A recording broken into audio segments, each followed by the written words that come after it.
Hello everyone, welcome to the Exia IAS academy. तो चलिए देखते हैं कौन से इम्पोर्टेंट न्यूज़ आर्टिकल हैं जो रेलेवेंट रहेंगे अपकमिंग सिविल सर्विसेज एग्जामिनेशन में। तो इसमें मैं हर आर्टिकल का आपको समरी बताऊंगा और प्री और मेंस के लिहाज से हर आर्टिकल कैसे इम्पोर्टेंट रहेगा, कौन से पॉइंट पे आपको ध्यान देना होगा, वो बताने की कोशिश करूंगा। इसमें एक्जिया आईएएस एकेडमी का एडमिशन डिटेल्स मेंशन किया हुआ है। एडमिशन ओपन है। आप हमारे foundational as well as crash course से जुड़ सकते हैं और बाकी आपका कोर्सेज के साथ रेगुलर टेस्ट, फिर स्टडी मटेरियल सभी प्रोवाइड किया जाएगा। फर्दर डिटेल्स के लिए आप कांटेक्ट कर सकते हैं 6002417488 नंबर पे। तो आज का पहला आर्टिकल है about judicial review and judicial activism. तो क्या जुडिशियल जो रिव्यू है, जुडिशियल जो एक्टिविज्म है, क्या ये जुडिशियल डेस्पोटिज्म में तब्दील हो रही है? Is India witnessing judicial despotism? तो उसके बारे में बात करता है। अभी अगर एग्ज़ाम के लिहाज से इसका इम्पोर्टेंस देखें तो जीएस पेपर 2 में जो हम पॉलिटी पढ़ते हैं उसमें जब हम जुडिशरी का रोल देखते हैं तो उसमें जुडिशरी का जो पावर है उसके बारे में डिस्कस करते हैं। तो उसमें एक पावर हो गया आपका जुडिशियल रिव्यू का। तो जुडिशरी क्या कर सकती है? रिव्यू के जरिए एग्जीक्यूटिव ऑर्डर को और आपका जो लेजिस्लेचर जो लॉ पास करती है उसका कॉन्स्टिट्यूशनल वैलिडिटी को चेक कर सकती है। और ये कॉन्स्टिट्यूशन के हिसाब से अगर इनवैलिड है तो इसको नल एंड वॉइड या फिर अनकॉन्स्टिट्यूशनल करार कर सकती है। तो अभी कॉन्स्टिट्यूशन का जो सेफगार्डिंग का जो जिम्मेदारी है, कॉन्स्टिट्यूशन के हिसाब से एग्जीक्यूटिव ऑर्डर, लेजिस्लेटिव लॉज जो है वो आपके कॉन्स्टिट्यूशन के हिसाब से है या नहीं, उसको चेक करने का, कॉन्स्टिट्यूशन को सेफगार्ड देने का दायित्व सुप्रीम कोर्ट के पास रहता है। तो इसीलिए सुप्रीम कोर्ट क्या है, आपके बहुत से समय पे चर्चे पे रहती है। अभी हाल ही में कंटिन्यूसली चर्चे में है बिकॉज ऑफ आपके इन्वोकेशन ऑफ आर्टिकल 142, जिसमें 10 जो बिल पेंडिंग थी गवर्नर के पास आपके तमिलनाडु में, उसको पास्ट डिक्लेयर कर दिया गया है। इट मीन्स वो विदाउट गवर्नर या फिर प्रेसिडेंट के एसेंट के ही उसको लॉ डिक्लेयर कर दिया गया है। तो इसमें अभी क्या जो आर्टिकल 142 है, क्या ये जो सेपरेशन ऑफ पावर है उसको ब्रीच कर रहा है? क्योंकि सेपरेशन ऑफ पावर कहता है कि आपका जो गवर्नमेंट है उसके जो 3 ऑर्गन है उसका जो रोल है वो कॉन्स्टिट्यूशन में क्लियरली डिफाइंड किया गया है। तो क्या उसका ब्रीच है? तो इसमें क्या है, आप ध्यान रखिएगा, जुडिशियल एक्टिविज्म और जुडिशियल रिव्यू को लेके आपका क्वेश्चन बनते रहता है कि जुडिशियल रिव्यू या फिर जुडिशियल एक्टिविज्म कितना दूर सही है। क्योंकि जो आपके जजेस है वो आपके चुन के तो नहीं आते हैं, इलेक्टेड बॉडी तो नहीं है, लेकिन जो लॉ पास किया जाता है, जो एग्जीक्यूटिव ऑर्डर पास किया जाता है वो बाय इलेक्टेड बॉडी किया जाता है। तो क्या ये सही है? तो इसमें एक क्वेश्चन मार्क है और इसीलिए क्या है आपका जुडिशियल एक्टिविज्म और जुडिशियल रिव्यू को लेके क्वेश्चन मेंस में बनता है। तो अभी ध्यान दीजिएगा, जब कॉन्स्टिट्यूशनलिटी को प्रोटेक्ट करना हो, कॉन्स्टिट्यूशन का जो मॉरल है उसको अगर प्रोटेक्ट करना हो तो जुडिशरी को एक्टिव रोल प्ले करना ही पड़ेगा। तो इसमें हम जुडिशरी को क्रिटिसाइज नहीं कर सकते हैं। बाकी बस इतना हमें आंसर में ये चीज़ हमें क्रिटिकली इवालुएट करना होगा कि आपका जुडिशियल जो रिव्यू है, जुडिशियल जो एक्टिविज्म है, वो आपके कॉन्स्टिट्यूशन के दायरे के अंदर ही रहे, वो जुडिशियल एडवेंचरिज्म में तब्दील ना हो। उसी को लेके ये आर्टिकल बात करता है। तो इसमें अभी प्रीलिम्स में क्या पूछा जा सकता है, मेंस में तो जुडिशियल रिव्यू और जुडिशियल एक्टिविज्म, इन चीज़ों के बारे में पूछा जाएगा, जिसमें आपको क्या करना है, एक बैलेंस आंसर देना है कि सुप्रीम कोर्ट अभी जो भी आपकी जजमेंट देती है या फिर हाई कोर्ट जो भी जजमेंट देता है, उस जजमेंट का कॉन्स्टिट्यूशनल बेस होता है, वो लॉजिकल होता है, वो कॉन्स्टिट्यूशनलिटी को प्रोटेक्ट करता है। तो इसीलिए क्या है, वो बहुत हद तक सही है। लेकिन जहाँ जाके वो क्या होता है आपका एडवेंचरिज्म हो जाता है, वहाँ क्या होता है, कॉन्स्टिट्यूशन का आपका जो दायरा है उसको ब्रीच करता है। ऐसा जो क्रिटिक्स है वो मेंशन करते हैं, क्योंकि आपका जो जुडिशरी है वो कॉन्स्टिट्यूशन के ऊपर नहीं है, कॉन्स्टिट्यूशन के विद इन है। हमारे देश में आपके जितने भी गवर्नमेंट इंस्टीट्यूशंस है, चाहे वो आपका एग्जीक्यूटिव हो या फिर एग्जीक्यूटिव के डिफरेंट आपके ऑर्गन्स हो या फिर आपके लेजिस्लेचर हो या फिर जुडिशरी हो, सभी विद इन द कॉन्स्टिट्यूशन है, बियॉन्ड द कॉन्स्टिट्यूशन नहीं है। इसीलिए सभी को क्या करना है, विद इन द कॉन्स्टिट्यूशन रह के ही काम करना है। तो स्पेशली अभी ये आर्टिकल आने का बात वजह है कि जो आपका आर्टिकल 142 का इन्वोकेशन किया गया बाय सुप्रीम कोर्ट, जिसके तहत सुप्रीम कोर्ट क्या कर सकती है, कोई भी ऑर्डर, कोई भी डिक्री पास कर सकती है और वो लॉ की तरह माना जाएगा और उसको मान के चलना ज़रूरी रहेगा। तो अभी आर्टिकल 142 के तहत हाल ही में क्या किया, सुप्रीम कोर्ट ने जो बिल पेंडिंग थी तमिलनाडु असेंबली के द्वारा पास की गई, उसको आपका लॉ डिक्लेयर कर दिया गया है। तो ये अभी क्रिटिसिज्म आ रहा है कि ये न्यूक्लियर अटैक की तरह है कि एग्जीक्यूटिव डोमेन में जुडिशरी इंटरवीन कर रहा है। ओके, तो इसमें अभी क्या है, आपके जो लोग हैं, जो एक्सपर्ट्स हैं, वो दो ग्रुप में बढ़ गए हैं। एक इसको सही मानते हैं और एक इसको क्रिटिसाइज करते हैं। तो आपको क्या करना है, एक बीच का रास्ता अपनाना है। आप आंसर में किसी साइड को फेवर नहीं कर सकते हैं। बस ध्यान रखिएगा कि आंसर ये जुडिशरी के फेवर में होना चाहिए। ओके, विथ मिनिमल क्रिटिसिज्म, और वो भी कंस्ट्रक्टिव क्रिटिसिज्म होना चाहिए। इसी के साथ ध्यान रखिएगा, प्रीलिम्स में क्या पूछा जा सकता है कि जुडिशियल रिव्यू का जो पावर है वो कॉन्स्टिट्यूशन में क्या डायरेक्टली मेंशन है, तो इसका जवाब है नो। जो जुडिशियल रिव्यू का पावर है सुप्रीम कोर्ट का और हाई कोर्ट का, वो आर्टिकल 13 के अंदर इम्प्लिसिटली मेंशन है, एक्सप्लिसिटली नहीं है, क्लियर तरीके से मेंशन नहीं है। अगर कोई भी लॉ, कोई भी आपका एग्जीक्यूटिव ऑर्डर जो फंडामेंटल राइट्स को वायलेट करता है, कॉन्स्टिट्यूशन के नॉर्म्स को वायलेट करता है, उसके अगेंस्ट जुडिशरी क्या कर सकती है, जुडिशियल रिव्यू यूज़ कर सकती है। 13 प्लस ध्यान रखिएगा आर्टिकल 32 जो पार्ट 3 में है, कॉन्स्टिट्यूशनल रेमेडीज़ के बारे में बात करता है। तो इसके ज़रिए क्या कर सकती है, कोर्ट जुडिशियल जो रिव्यू है उसको एनफोर्स कर सकती है, जुडिशियल रिव्यू को कर सकती है। Article 32 for supreme court, article 226 for high court. Okay, ध्यान रखिएगा सुप्रीम कोर्ट का जो आपका स्कोप है उससे ज़्यादा स्कोप है हाई कोर्ट का, क्योंकि हाई कोर्ट क्या कर सकती है, लीगल राइट्स के लिए भी आपका आर्टिकल 226 का इस्तेमाल कर सकती है, जबकि आर्टिकल 32 में सुप्रीम कोर्ट को सिर्फ फंडामेंटल राइट एनफोर्स करने के लिए ही एम्पावर किया गया है।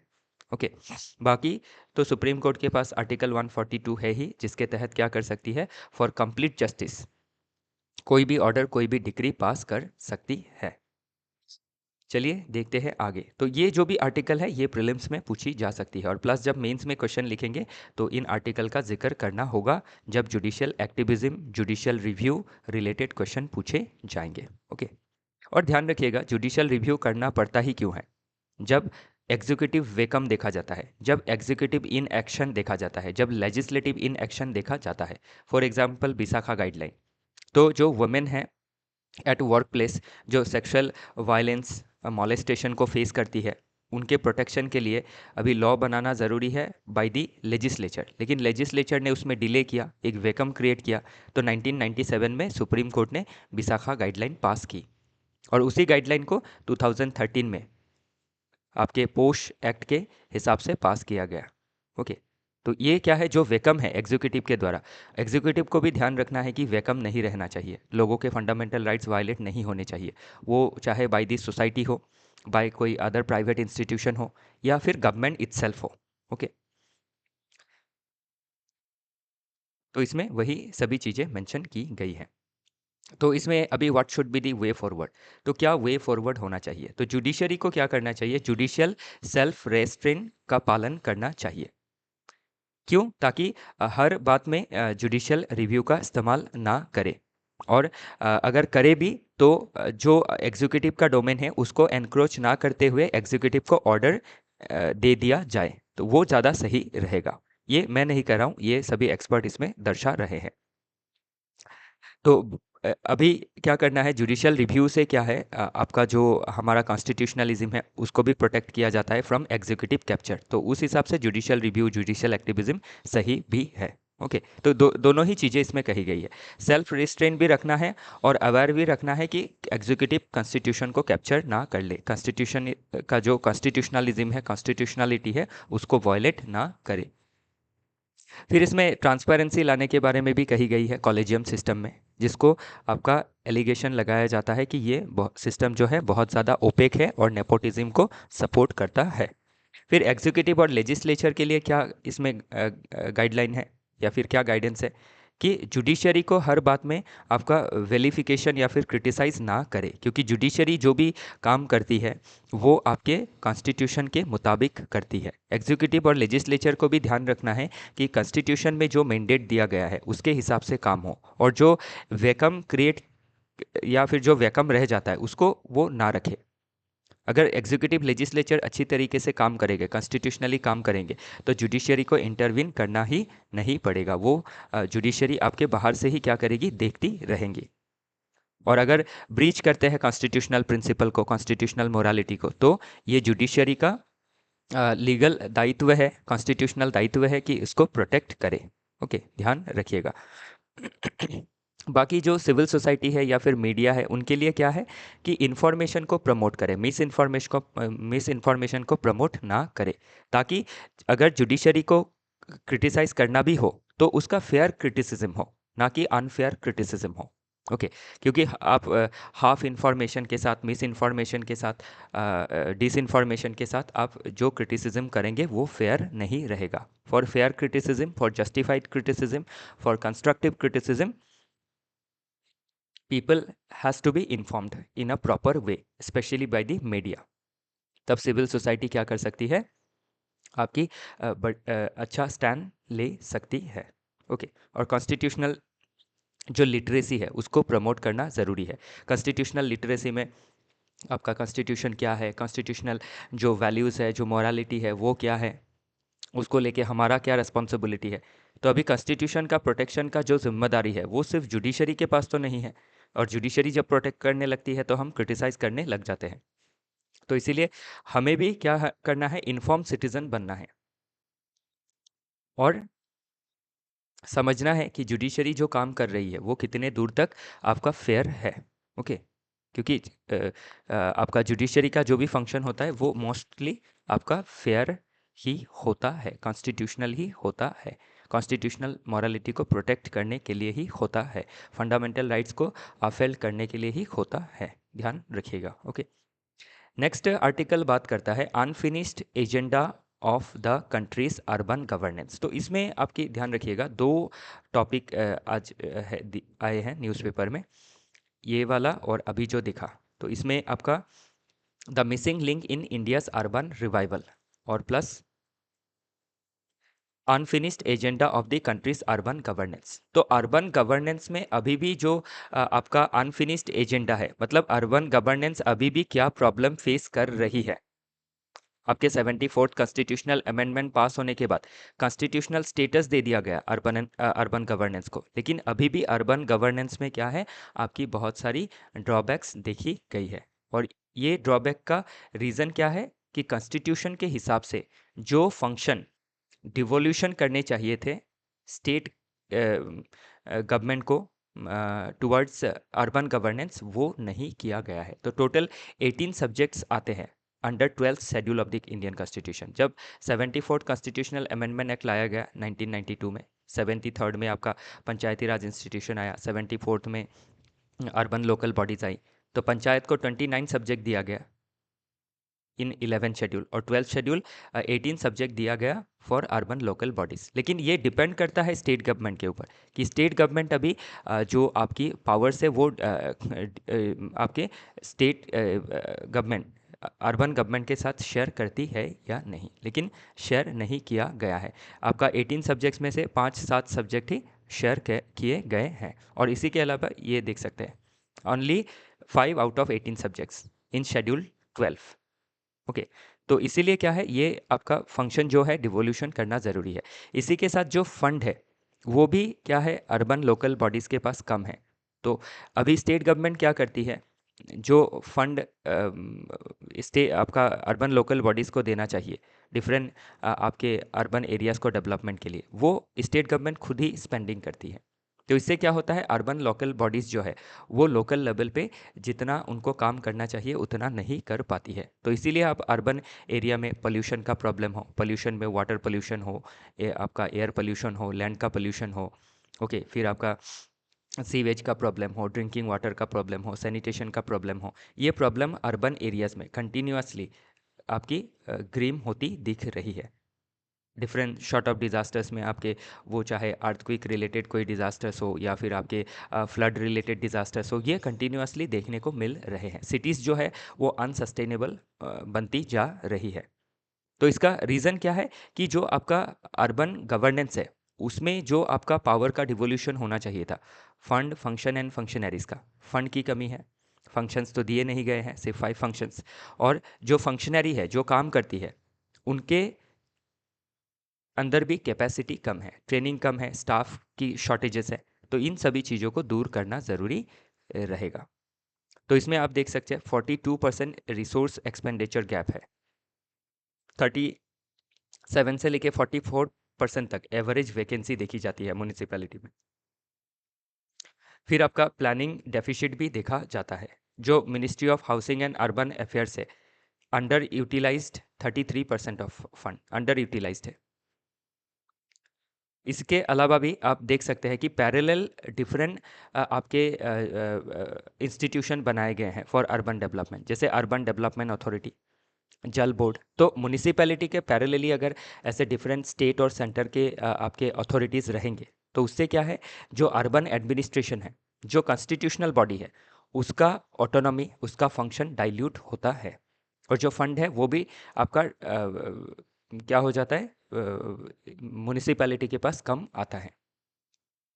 तो इससे म्यूनिसिपैलिटी के पास रेस्पॉन्सिबिलिटी तो ज़्यादा है, लेकिन उनके पास फंड, फंक्शन, फंक्शनरी कम है। इसीलिए क्या है, अर्बन लेवल में आप डिफरेंट जो प्रॉब्लम है वो फेस करते हैं। चलिए आगे देखते हैं। तो ध्यान रखिएगा, आपके अर्बन जो भी प्रॉब्लम है उसको उसके रिलेटेड क्वेश्चन पूछा जा सकता है, और उसका सल्यूशन यही है कि आपका लोकल लेवल में जो गवर्नेंस है, म्यूनिसिपल हो या फिर टाउन म्यूनिसिपैलिटी हो या टाउन कमेटी हो, उन सभी को एम्पावर करना ज़रूरी रहेगा। अगला आर्टिकल बात करता है the missing link in India's urban revival. तो इसमें ये जो आर्टिकल है इसमें स्पेशली आपका ये जो आर्टिकल है ये फोकस कर रहा है कि जो अर्बन एडमिनिस्ट्रेशन है उसमें जो आपके सिटीज़ के, टाउन के जो पॉपुलेशन है उनका जो पार्टिसिपेशन है वो वीक है। जिस तरह से आपके पंचायत में ग्राम सभा होती है जिसके तहत क्या किया जाता है कि जो भी आपकी विलेज की वोटर्स है, पॉपुलेशन है, वो पार्टिसिपेट कर सकते हैं और पॉलिसी मेकिंग में अपना जो इनपुट है वो दे सकते हैं, ग्रीवेंस भी दे सकते हैं। लेकिन म्युनिसिपैलिटी एरिया में वैसा मैकेनिज्म का आपका वीकनेस देखा गया है। तो वैसा आपका जो मैकेनिज्म है उसको डेवलप करना पड़ेगा, तभी क्या है, अर्बन एरिया में जो भी आपके सॉलिड लिक्विड वेस्ट मैनेजमेंट को लेके जो प्रॉब्लम है, ड्रिंकिंग वाटर को लेके जो प्रॉब्लम है, इलेक्ट्रिसिटी आउटरेज को लेके जो प्रॉब्लम है, स्लम एरिया को लेके जो प्रॉब्लम है, इन सभी को दूर किया जा सकेगा। तो उसमें क्या है, अर्बन एरिया में जो सिटीज़न है उनके पार्टिसिपेशन को इंश्योर करना पड़ेगा इन आपके अर्बन लोकल बॉडीज़। तो इसमें वही चीज़ें कही गई है, सिविक रेस्पॉन्सिबिलिटीज़। तो और जो म्युनिसिपैलिटी है उनको भी जो सिटीजन्स है उनको पार्टिसिपेट करवाना पड़ेगा, उनको अवेयर करना पड़ेगा, उनको भी स्टेवर्डशिप, मालिकाना हक देना पड़ेगा। अभी हर म्युनिसिपैलिटी एरिया में आप, या हर टाउन या फिर सिटी एरिया में आप देखेंगे तो लगेगा कि जो सिटी है, टाउन है, उसका मालिक सिर्फ म्युनिसिपैलिटी है, जबकि म्युनिसिपैलिटी बस एक अथॉरिटी है ताकि टाउन एरिया में जो भी इश्यूज आती है उनको सॉल्व कर सके विथ पीपल्स पार्टिसिपेशन। तो उसको इंश्योर करना ज़रूरी है। तो वही चीज़ें इसमें मेंशन की गई है कि सिटीजन सेंट्रिक गवर्नेंस होना ज़रूरी है, पार्टिसिपेटरी गवर्नेंस होना ज़रूरी है, ताकि हर स्टेक होल्डर, सिटी का हर आपका मेंबर प्लानिंग में हो, इम्प्लीमेंटेशन में हो, पार्टिसिपेट कर सके। ओके, तो इसमें अभी इंदौर के बारे में एग्जाम्पल दिया गया है। तो मध्य प्रदेश के इंदौर में आप देख सकते हैं कि स्वच्छ सर्वेक्षण जो आपका होता है स्वच्छ भारत मिशन के अंदर, उसमें चैंपियन रहा है कंजिक्यूटिवली। तो इसका क्या कारण है? क्योंकि जो ये एक अच्छा मॉडल है कि पार्टिसिपेटरी गवर्नेंस इंश्योर किया गया है, सिटीजन सेंट्रिक गवर्नेंस लिया गया है, लोगों को भी मालिकाना हक दिया गया है कि शहर आपका है, इसको साफ रखना है। तो वो चीज़ें इंश्योर करनी ज़रूरी रहेंगी। तो अभी मेंस में जब आप आंसर लिखेंगे तो एग्जाम्पल के तौर पे आप लिख सकते हैं, पूरी के बारे में भी एग्जाम्पल दे सकते हैं। तो इसमें अभी ध्यान रखिएगा, प्रीलिम्स में क्या पूछा जा सकता है, 74th अमेंडमेंट 73rd के साथ पूछा जा सकता है। ओके, फिर आपके कैसे हम सस्टेनेबल सिटीज़ डेवलप कर सकते हैं, उसके लिए सिविक पार्टिसिपेशन कितना ज़रूरी है, अर्बन एरिया के जो भी प्रॉब्लम है वो मेंस में पूछी जा सकती है। और प्लस प्रीलिम्स में आपका 73rd 74th amendment, 11th schedule, 12th schedule, कितने सब्जेक्ट दिए गए हैं, अंडर 12th शेड्यूल 18 सब्जेक्ट है, 11th शेड्यूल में आपके 29 सब्जेक्ट है, ये सभी चीज़ें ध्यान रखिएगा। ओके, नेक्स्ट आर्टिकल बात करता है foreign policy in Amritkaal, the present and the present in the past. तो इसमें हाल ही में एक आपका बुक लिखा गया है, पावर एंड पर्पस। तो इसमें आपका ये इस बुक को रिव्यू किया गया है बाय गुंजन सिंह जी। तो इसी बुक का रिव्यू इसमें बताया गया है कि इस बुक में बहुत सारी चीज़ें मिसिंग हैं। तो क्या होना चाहिए था कि जो फॉरेन पॉलिसी है इन अमृतकाल, तो अमृतकाल क्या है कि जो जब तक हमारा अभी से हम हमारे इंडिपेंडेंस का जब हम 100 साल सेलिब्रेट करेंगे 1947 से लेके आपका 2047 तक 100 साल होगा। तो अभी जो और रिमेनिंग समय बचा है उस रिमेनिंग समय को अमृतकाल कहा गया है। और इस अमृतकाल में हमारा टारगेट क्या रहेगा कि 100 साल के जो हम आज़ादी पर्व पालन करेंगे, इंडिपेंडेंस डे पालन करेंगे, उस समय हमारा देश एक विकसित भारत बनना चाहिए, डेवलप इंडिया बनना चाहिए। तो अभी डेवलप इंडिया के लिए आप ध्यान रखिएगा या फिर विकसित भारत के लिए हम डिफरेंट सेगमेंट के बारे में ऑलरेडी डिस्कस कर चुके हैं। जैसे सोशल सेक्टर में डेवलपमेंट आना ज़रूरी होगा, सोशल इक्विटी आनी ज़रूरी होगी, जेंडर डिस्क्रिमिनेशन ख़त्म करना होगा, कास्ट डिस्क्रिमिनेशन ख़त्म करना होगा, सभी का इंक्लूसिव डेवलपमेंट इंश्योर करना होगा, फिर वाटर, सैनिटेशन, एजुकेशन, हेल्थ का इंश्योर करना होगा, स्किल डेवलपमेंट इंश्योर करना होगा। इकोनॉमी में हम आपके जो तीनों सेक्टर है, प्राइमरी, सेकेंडरी, टर्चरी, सभी को डेवलप करने होंगे। ये सभी हम डिस्कस करते हैं। फिर टेक्नोलॉजी में आपका स्पेस सेक्टर हो, फिर डिफेंस सेक्टर हो, डेवलप करना होगा, ये सभी हम डिस्कस करते हैं। लेकिन इसमें स्पेशली ये कहा गया है कि हमारी फॉरेन पॉलिसी में हम क्या कर सकते हैं ताकि हम डिफरेंट नेशन के साथ जुड़ के म्यूचुअली बेनिफिटेड हो सके। क्योंकि डेवलप नेशन बनने के लिए आपका जो इंटरनेशनल लेवल में जो से है वो भी बढ़ना पड़ेगा, डिफरेंट इंस्टीट्यूशन से हमें जुड़ना पड़ेगा, डिफरेंट नेशन से हमें रिलेशन अच्छा बनाना पड़ेगा, तभी हम क्या कर सकते हैं, पूरा डायमेंशन को अचीव कर सकते हैं। तो ध्यान रखिएगा, विकसित भारत में और भारत के लिए अमृतकाल के दौरान हमारी फॉरेन पॉलिसी कैसी रहनी होंगी उसके बारे में पूछा जा सकता है।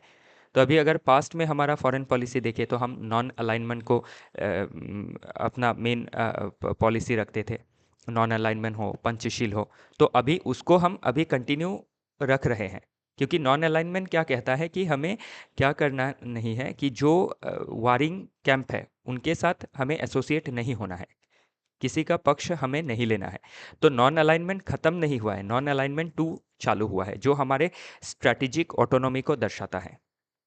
लेकिन इसी के साथ हम क्या है, नॉन अलाइनमेंट के साथ हम मल्टी अलाइनमेंट को भी इंश्योर कर रहे हैं। मल्टी अलाइनमेंट कौन से दिशाओं में, इकोनॉमी में हो, रिन्यूएबल एनर्जी में हो, स्पेस टेक्नोलॉजी में हो, डिफेंस पार्टनरशिप में हो, ओके उसमें हम मल्टी अलाइनमेंट कर रहे हैं। और नॉन अलाइनमेंट किस में कर रहे हैं, जहाँ पे हम देख रहे हैं कि दो देशों के बीच में कोई मुद्दा है, जैसे फॉर एग्जांपल रशिया यूक्रेन, तो वैसे मुद्दे में हम किसी देश को सपोर्ट नहीं कर रहे हैं। हम चाह रहे हैं कि दोनों देश क्या करें, आपस में मिलजुल के जो प्रॉब्लम है उसको सुलझाएं। तो उसमें नॉन अलाइनमेंट है, ध्यान रखिएगा कि इंडिया किसी के साथ कोई भी वार में, कोई भी कन्फ्लिक्ट में सपोर्ट नहीं करता है। हम चाहते हैं कि जो कन्फ्लिक्ट है वो ख़त्म हो और दुनिया में क्या रहे, हैप्पीनेस रहे, प्रोस्पैरिटी रहे।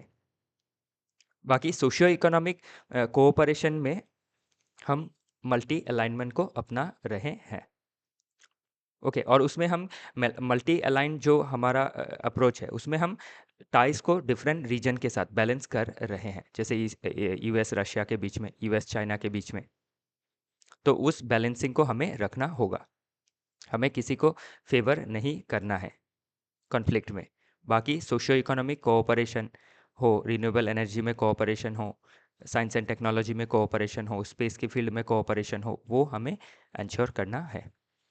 तो वैसे हम क्या कर सकते हैं, विकसित भारत का गोल अचीव करते हुए हमारी फॉरेन पॉलिसी भी हम अच्छी रख सकते हैं। तो बाकी सभी चीज़ें इसमें मेंशन की गई है, नेबरहुड फर्स्ट पॉलिसी हो, या फिर हमारा जो आपका इंडो पैसिफिक जो स्ट्रैटेजी है, या फिर बीम्स्टेक का जो स्ट्रैटेजी है, इंडियन ओशन रीजन का जो स्ट्रैटेजी है। ओके, ये सभी चीज़ें नेबरहुड फर्स्ट पॉलिसी का जो स्ट्रैटेजी है, तो डिफरेंट स्ट्रैटेजी अपनाया है। इंडियन ओशन रीम एसोसिएशन में हम इंडियन ओशन के जो भी नेशन हैं, नेबरिंग नेशन, उनसे रिलेशन अच्छा रखते हैं। शार्क से हमने कोशिश की कि हम साउथ एशिया में रिलेशन अच्छा रख सके अंडर नेबरहुड फर्स्ट पॉलिसी, लेकिन पाकिस्तान की वजह से हम शार्क को साइडलाइन करते हुए बीम्स्टेक में फोकस कर रहे हैं। क्योंकि पाकिस्तान के साथ जो प्रॉब्लम हाल ही में आप देख सकते हैं, जो टेररिस्ट अटैक हुआ by Pakistan based terrorist group, तो इसके वजह से हम क्या है, पहले से ही आपके 2015 के ऑनवर्ड्स हम शार्क को साइडलाइन करते हुए बीम्स्टेक में ध्यान दे रहे हैं। और इधर हम एससीओ के भी मेंबर हैं, संघाई कोऑपरेशन ऑर्गेनाइजेशन के, जिसके तहत हम रशिया और यूएसए के साथ अच्छा रिलेशन रखते हैं, और क्वाड के ज़रिए हम वेस्टर्न जो नेशन है, स्पेशली यूएसए के साथ अच्छा रिलेशन मेंटेन करते हैं।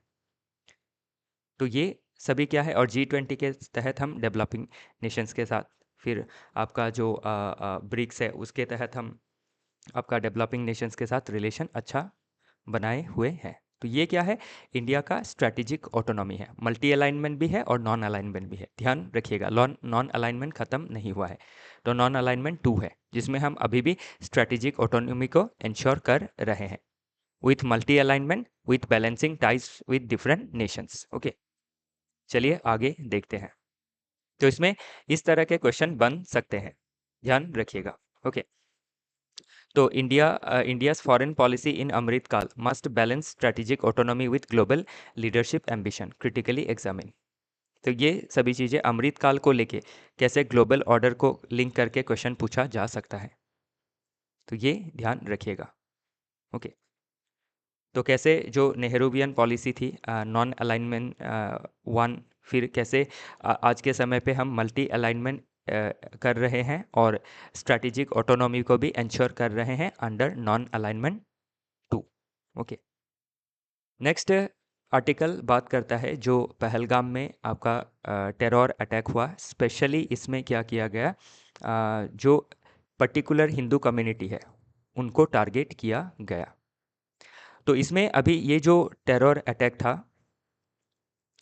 ये आपके पाकिस्तान बेस्ड टेररिस्ट ग्रुप के द्वारा की गई। तो इसके लिए अभी ये जो आर्टिकल है, 2 आर्टिकल आए हैं, तो इसमें सजेशन ये दिया जा रहा है कि इंडिया को पाकिस्तान के अगेंस्ट और टेररिस्ट के अगेंस्ट आपके रिएक्टिव पॉलिसी को ना लेते हुए प्रोएक्टिव पॉलिसी लेनी चाहिए, कि जब इंसिडेंट हो जाता है उसके बाद हम उसमें रिएक्टिव पॉलिसीज़ लेते हैं, तो उसके बजाय हमें प्रोएक्टिव पॉलिसीज़ लेनी चाहिए।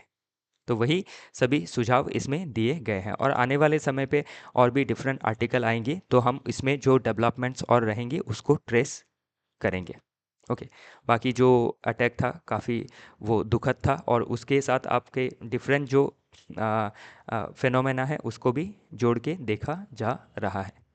तो आपके वाइस प्रेसिडेंट जेडी वेंस का आपके इंडिया आना, और उसी समय क्या करना, अटैक होना, और उसके पहले उसी समय जेडी वेंस जब इंडिया आए उसी समय पाकिस्तान में भी क्या है, आपके आर्मी चीफ ने रेडिकल इस्लामिक बातें कहीं।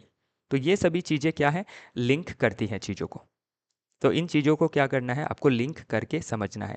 बाकी टेररिज्म के ऊपर जब इन जनरल क्वेश्चन पूछेगा कि इंडिया कैसा स्ट्रैटेजी ले सकता है, against terrorism and against Pakistan backed और स्पॉन्सर्ड टेररिज्म के लिए। तो उसके लिए हम क्या है, पाकिस्तान को ऑलरेडी आइसोलेट कर चुके हैं सार्क में, और पाकिस्तान का जो भी एक्ट है उसको हम यूएन के प्लेटफॉर्म में क्रिटिसाइज़ करना, और हम इन फ्यूचर क्या कर सकते हैं, जो FATF है, फाइनेंशियल एक्शन टास्क फोर्स, उसके तहत पाकिस्तान को ब्लैक लिस्ट करा सकते हैं। ओके, तो जो भी थोड़ा बड़ा आपका डिप्लोमेटिक टाइज था उसको भी हाल ही में क्या किया है, जो हमारी कैबिनेट कमेटी की मीटिंग हुई कल, उसमें और भी एक्शंस लिए गए हैं। तो वो एक्शन तो ठीक है, लेकिन आपका क्या करना है, और प्रोएक्टिव एक्शन लेना है, ताकि जो मासूम जान है वो ना जाए ऐसे हमलों में। ओके, और हम पाकिस्तान को इसका मुंह तोड़ जवाब दे सके। तो ये सभी चीज़ें इसमें मेंशन की गई हैं, आप एक बार इसको देख लीजिएगा। बाकी suspension of Indus water treaty किया गया है, क्योंकि इंडस वाटर ट्रीटी के तहत हम जो इंडस का पानी है वो पाकिस्तान को छोड़ते हैं, और उससे क्या है, पाकिस्तान की जो आवाम है लगभग 40-50% आवाम उसी के ऊपर डिपेंडेंट है। तो इससे क्या है, एक अच्छा सीख उनको मिलेगा। लेकिन ध्यान रखिएगा, आपका और प्रोएक्टिव पॉलिसी लेनी ज़रूरी है। देश का सिक्योरिटी को internal as well as external को और स्ट्रेंथन करना ज़रूरी है।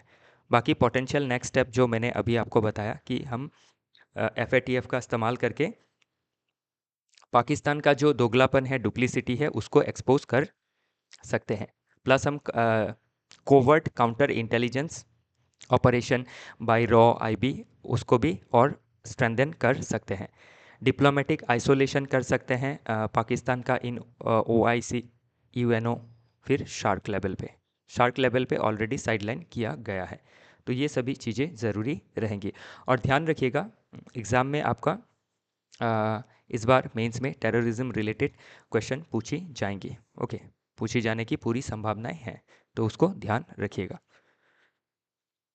ठीक है। और इसमें बाकी आप पढ़ेंगे तो ये चीज़ें समझ में आएंगी। ये आर्टिकल भी सेम उसी लाइन पे लिखा गया है कि हमें प्रोएक्टिव स्टैंस लेना ज़रूरी है पाकिस्तान के खिलाफ, टेररिज्म के खिलाफ। ओके, नेक्स्ट आर्टिकल बात करता है India needs to have more ambitious renewable goals. तो इसमें जो हमारा टारगेट है रिन्यूएबल एनर्जी का, to achieve 500 gigawatt of non fossil fuel capacity by 2030, जो कि लगभग 50% होगा। लेकिन इसको अचीव करने के लिए जो हमारा नॉन रिन्यूएबल एनर्जी का सोर्सेस है उसको और ज़्यादा रोबस्ट और डाइवर्सिफाई करना ज़रूरी रहेगा। उसी के बारे में ये आर्टिकल बात करता है कि जब तक हम 500 गीगावाट का टारगेट पूरा करेंगे 2030 तक, तब तक क्या है, जो एनर्जी का डिमांड है वो भी सर्ज हो जाएगा, और वो सर्ज होने के पश्चात क्या होगा, 12% का फिर से कमी आ जाएगा। 500 गीगावाट में 12% का कमी आएगा। तो उसको फुलफ़िल करने के लिए क्या है, इस 12% जो गैप है उसको भी फुलफ़िल करना ज़रूरी रहेगा। और रिन्यूएबल एनर्जी जो हम डिफरेंट सेगमेंट से प्राप्त करने की कोशिश कर रहे हैं, वो चाहे आपका सोलर हो या फिर हाइड्रो पावर हो या फिर आपका न्यूक्लियर एनर्जी हो या फिर आपका विंड एनर्जी हो, तो उसमें भी डाइवर्सिफाई करनी ज़रूरी रहेंगी, उसको भी और आपका रेजिलिएंट बनाना ज़रूरी रहेगा, ताकि हम फॉसिल फ्यूल पे ज़्यादा डिपेंड ना करें। और हमारा जो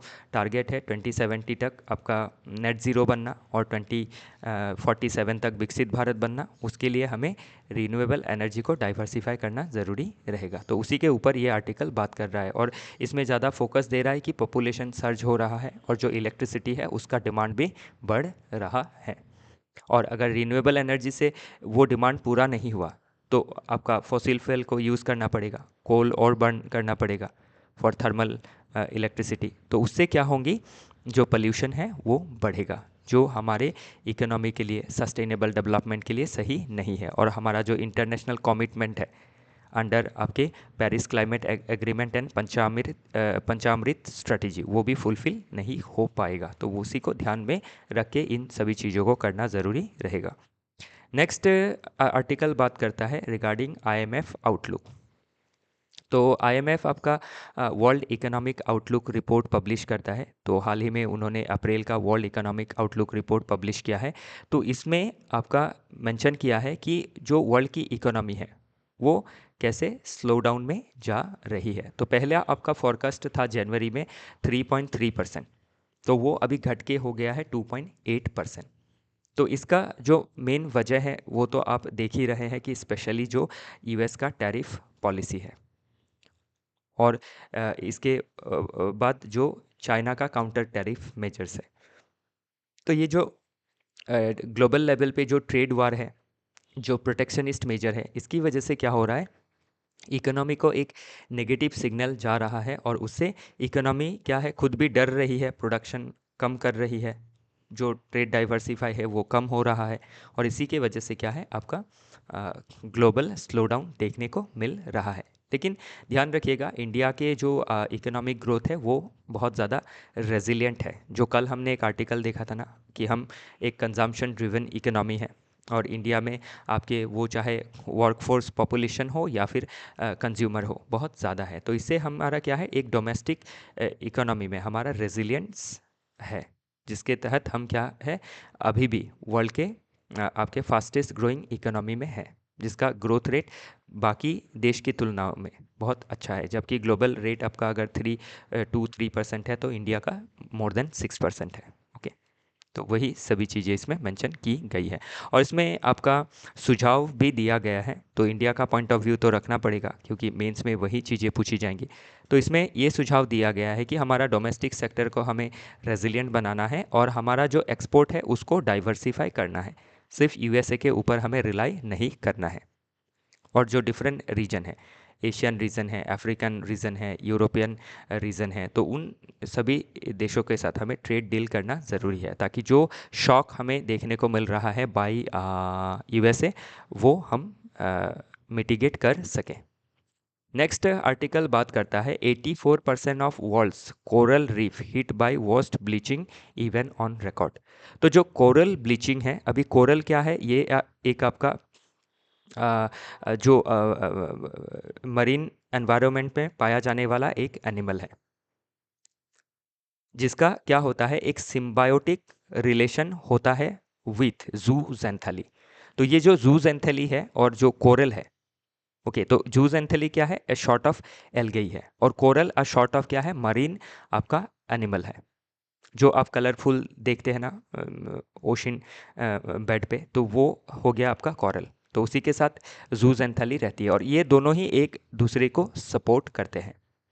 तो ये जो कोरल का जो कलर देखते हैं आप, कलरफुल कोरल, उसका कलर ये जूजेंथेली से ही आता है। तो जूजेंथेली क्या है, कोरल को फूड प्रोवाइड करता है।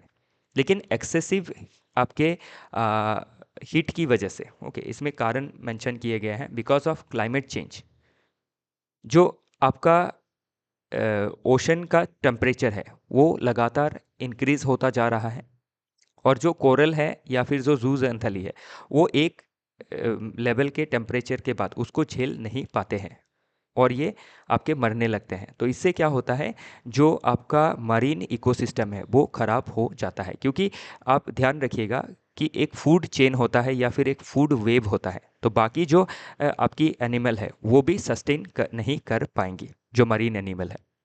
और ध्यान रखिएगा, टेरेस्ट्रियल जो आपका इकोसिस्टम है, मतलब मिट्टी में जो आपका फॉरेस्ट है, उसमें जो फ्लोरा फोना है, उससे भी ज़्यादा जो डाइवर्सिटी है, बायोडाइवर्सिटी, वो मरीन एनवायरनमेंट में देखी जाती है। तो ये क्या करेगा, आपका फर्दर क्लाइमेट चेंज को एग्रावेट कर देगा, क्योंकि अभी आपका जो आपकी ओशन है, वो ओशन भी क्या करती है, जो आपका पोल्यूशन है उसको एब्जॉर्ब करती है, जो आपके ग्रीन हाउस गैसेस है उसको एब्जॉर्ब करती है। लेकिन अगर आपके जो एनिमल्स है ये अगर मरने लगे, तो आपका ओशन पल्यूट होगा, और उससे क्या है, जो आपका ग्लोबल वार्मिंग का प्रॉब्लम है वो फर्दर एलिवेट हो जाएगा। तो अभी जो कोरल है उसके ब्लीचिंग के पीछे क्लाइमेट चेंज एक बड़ा जिम्मेदार फैक्टर है। ओके, फिर आपका एल नीनो और एम्प्लीफिकेशन कर देता है, क्योंकि एल नीनो के वजह से क्या होता है, मराइन रीजन में हीट वेव्स देखी जाती है, और एक हीट जो आपका परसेंटेज है उससे ज़्यादा अगर हीट हुआ ओशन, तो कोरल ब्लीच होने लगता है क्योंकि जूल एंथैली मरने लगती है। फिर ओशन में एसिडिफिकेशन देखा जा रहा है because of increase CO2 absorption, जो आपका ओशन का वाटर का जो pH लेवल है उसको डाउन कर रहा है, उसको ज़्यादा एसिडिक बना रहा है। तो ज़्यादा एसिडिक एनवायरनमेंट में क्या है, आपकी प्लांट एनिमल सर्वाइव नहीं कर सकती है, pH लेवल मॉडरेट रहना ज़रूरी है। तो ये सभी चीज़ें इसमें। फिर इम्पैक्ट एनालिसिस में एनवायरनमेंट के ऊपर क्या इम्पैक्ट पड़ेगा, फिर इकोनॉमिक क्या इम्पैक्ट हो सकती है, क्योंकि जो भी जगह आपके कोरल रीफ है वहाँ पे आपका टूरिज़्म का रेवेन्यू आता है, तो ये ख़त्म हो जाएगा।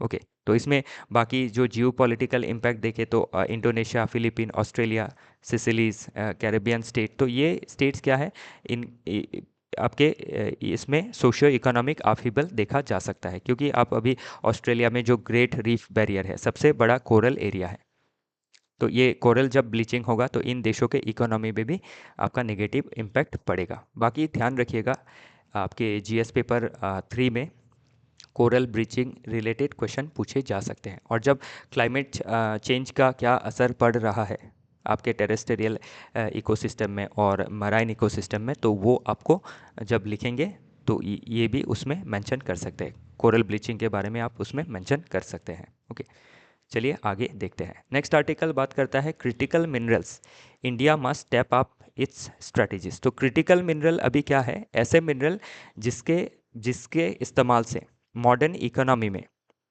डिफरेंट जो हम आपके इक्विपमेंट्स बनाते हैं उसमें ये क्रिटिकल मिनरल्स काम आती है। जैसे इलेक्ट्रिक व्हीकल्स में जो बैटरी बनती है, फिर जो एडवांस इलेक्ट्रॉनिक्स है, कंप्यूटर हो, मोबाइल फ़ोन हो, उसमें जो आपके सेमीकंडक्टर चिप लगते हैं उसमें क्रिटिकल मिनरल का इस्तेमाल होता है। जो डिफेंस के डिफरेंस अप्लायंसेस है उसमें भी इसका इस्तेमाल होता है।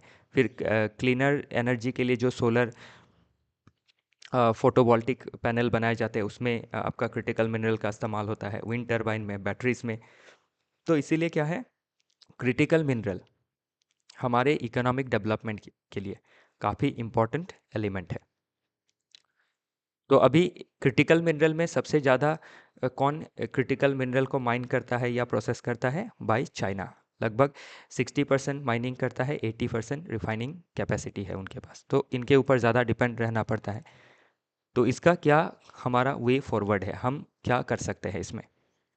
तो अभी 100% इम्पोर्ट डिपेंडेंस है लिथियम, कोबाल्ट और निकल में, और ग्राफाइट, कॉपर, निकल का हमारे पास सिग्निफिकेंट रिजर्व है, लेकिन अभी भी अंडर यूटिलाइज्ड है।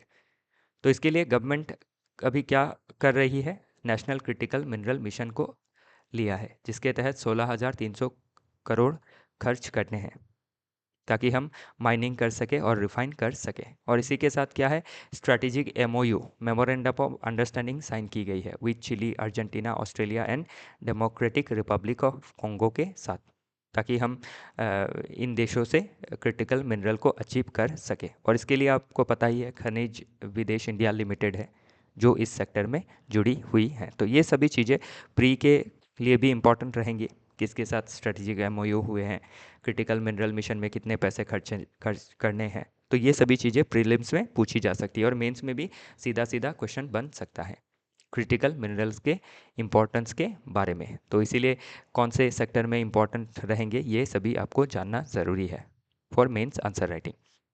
नेक्स्ट है, who is truly physically healthy. तो अभी जो नीति आयोग का फिजिकल हेल्थ इंडेक्स पब्लिश हुआ रिसेंटली, तो उसमें क्या किया नीति आयोग ने, जो डिफरेंट स्टेट गवर्नमेंट है उनके जो फिजिकल हेल्थ है, अर्थात वो जितना कमाते हैं और कितना रेवेन्यू जनरेट होता है और कितना खर्च करते हैं और कितना डेट है उनके पास, तो उसके ऊपर बेस करके फिजिकल हेल्थ इंडेक्स बनाया गया स्टेट का।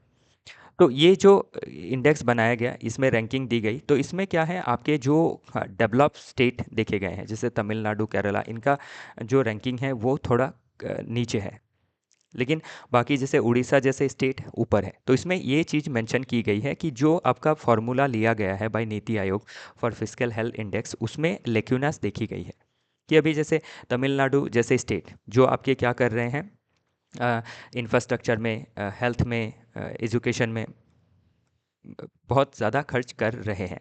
और इसके लिए क्या है, ये जो स्टेट है आपके, जो डेवलप स्टेट है, इनका रैंकिंग बुरा होने का वजह ये है कि ये प्रोडक्टिव चीज़ों में पैसे खर्च कर रहे हैं। तो इसको अभी रैंकिंग में अगर नीचे आया तो इससे क्या है, एक इनका इमेज गलत बनता है। लेकिन इनका फिस्कल पॉलिसी सही है, क्योंकि गवर्नमेंट जब बोरोइंग करती है, जब ज़्यादा डेट लेती है, इसका मतलब ये नहीं है कि गवर्नमेंट जो है वो अनसस्टेनेबल बन गई है, उनका जो फिस्कल पॉलिसी है वो अनसस्टेनेबल बन गया है। इससे ये प्रतीत होता है कि जो गवर्नमेंट है वो सीरियसली कैपिटल एक्सपेंडिचर करना चाह रही है, जिससे क्या होगा, आपके ह्यूमन रिसोर्स डेवलपमेंट होगा, इंफ्रास्ट्रक्चर डेवलप होगी, और उससे क्या है, आपका मल्टीप्लायर इफेक्ट देखने को मिलेगा, और जो खर्च गवर्नमेंट ने किया है वो फिर से रिवाइव हो जाएंगे। तो उन सब चीज़ों में ध्यान नहीं दिया गया है, सिर्फ एक एस्पेक्ट पे ही ध्यान दिया गया है, तो उसी को इसमें क्रिटिसाइज़ किया गया है। तो ध्यान रखिएगा, फिजिकल हेल्थ इंडेक्स कौन पब्लिश करता है? बाय नीति आयोग। तो ये सभी चीज़ें प्रीलिम्स में पूछी जा सकती है, और प्लस जो नीति आयोग का फिजिकल हेल्थ इंडेक्स है, इसके ऊपर सीधा सीधा मेंस में क्वेश्चन बन सकता है। ओके, तो इससे अभी एक पॉजिटिव तो ये भी है कि जो फिजिकल हेल्थ इंडेक्स है, इससे जो स्टेट की फिजिकल हेल्थ है उसका पता लगेगा, तो स्टेट क्या कर सकती है, जो वेस्टफुल एक्सपेंडिचर है उसको कम कर सकती है। बाकी आप क्रिटिसिज्म में ये मेंशन कर सकते हैं कि जो आपके जस्टिफाइड जो डेट है जिससे कैपिटल एक्सपेंडिचर बढ़ रहा है, तो वो इसमें आपके नीति आयोग के रिपोर्ट में मेंशन नहीं किया गया है। उसके वजह से आपके कितने ज़्यादा इम्प्रूवमेंट दिखाई दे रहा है स्टेट में, वो मेंशन नहीं किया गया है, या फिर उस पॉइंट को नहीं लिया गया है। तो वो चीज़ें आपको मेंशन करनी ज़रूरी रहेंगी इसके क्रिटिसिज्म में। ओके, नेक्स्ट आर्टिकल बात करता है why India must broaden its trade base. तो अभी ध्यान रखिएगा, इंडिया का जो ट्रेड है, जो हमारा एक्सपोर्ट है, तो उस एक्सपोर्ट में हम ज़्यादातर रिलाई करते हैं मेनली ऑन यूएसए। तो हमारा टोटल एक्सपोर्ट का 18% तो सिर्फ एक ही देश में जाता है, वो है यूएसए। और यूएसए का जो आपका टैरिफ पॉलिसी है, उसके वजह से हमारा जो आपका एक्सपोर्ट है उसके ऊपर नेगेटिव असर पड़ सकता है। तो अभी एक्सपोर्ट डीमोटिवेट होगा टुवर्ड्स यूएसए। तो इसके लिए हमें क्या करना है, सिर्फ यूएसए के मार्केट के ऊपर ही ज़्यादा फोकस नहीं करना है। तो अभी अगर आप डिफरेंट सेगमेंट में देखें, तो फार्मास्यूटिकल्स में अगर आप देखें तो 37% एक्सपोर्ट, ऐसे तो टोटल 18% जो है, 100% का 18% यूएस में एक्सपोर्ट होता है। उसमें भी अगर डिफरेंट सेगमेंट वाइज देखें तो फार्मास्यूटिकल में 37% यूएस को एक्सपोर्ट करते हैं, ओनली 13% हम क्या करते हैं, टॉप 5 कंबाइंड में एक्सपोर्ट करते हैं। तो टॉप 5 कंबाइंड में हमारा यूएई आ जाता है, सिंगापुर है, फिर आपका चाइना है, बांग्लादेश है, तो इनमें एक्सपोर्ट करते हैं। तो इसीलिए हमें क्या करना है, आपका ये जो 30% जो हम यूएसए के ऊपर डिपेंड है, इसके ऊपर डिपेंड ना रह के बाकी जो आपके और एशियन नेशन है, अफ्रीकन नेशन है, लैटिन अमेरिकन नेशन है, उसमें हमें डाइवर्सिफाई करना चाहिए। क्योंकि एक जगह में अगर सारे अंडे रख दे तो क्या है, उससे रिस्क बढ़ता है टूटने का। तो वही चीज़ इसमें देखा गया है। तो इसीलिए क्या है, आपके हमें ट्रेड को डाइवर्सिफाई करना होगा, ताकि वल्नरेबिलिटी से हम बच सके, जो प्रोटेक्शनिस्ट टेंडेंसीज है उससे बच सके। तो बाकी टेक्सटाइल, ये सभी चीज़ों का बारे में मेंशन किया गया है। तो textile, floor covering, art works, metal, meat product, ये 50% यूएस को जाता है। तो इसको घटाना है, डाइवर्सिफाई कर, घटाना है मतलब डाइवर्सिफाई करना है, दूसरे दूसरे देशों में भी भेजना ज़रूरी है। फिर 46% of total export to the USA, तो इसका की सेक्टर में 46% है। Pharmaceutical, electric machinery, precious metal and stone, mechanical appliances, nuclear reactors and boilers. तो हमें ध्यान देना है कि हम यूएसए के ऊपर ज़्यादा रिलाई ना रहें और डाइवर्सिफाई करें उसको। ओके, वही चीज़ें इसमें मेंशन की गई हैं। तो इसी के साथ आज का जो डिस्कशन है वो समाप्त होता है। कल फिर मिलेंगे विथ डिफरेंट इंटरेस्टिंग आर्टिकल जो रेलेवेंट रहेंगे प्री और मेंस के लिहाज से, वो चाहे यूपीएससी हो या फिर स्टेट पीसीएस हो। ओके, और प्री हो चाहे मेंस हो। तो जुड़े रहिएगा, आज के लिए इतना ही है, कल फिर मिलेंगे।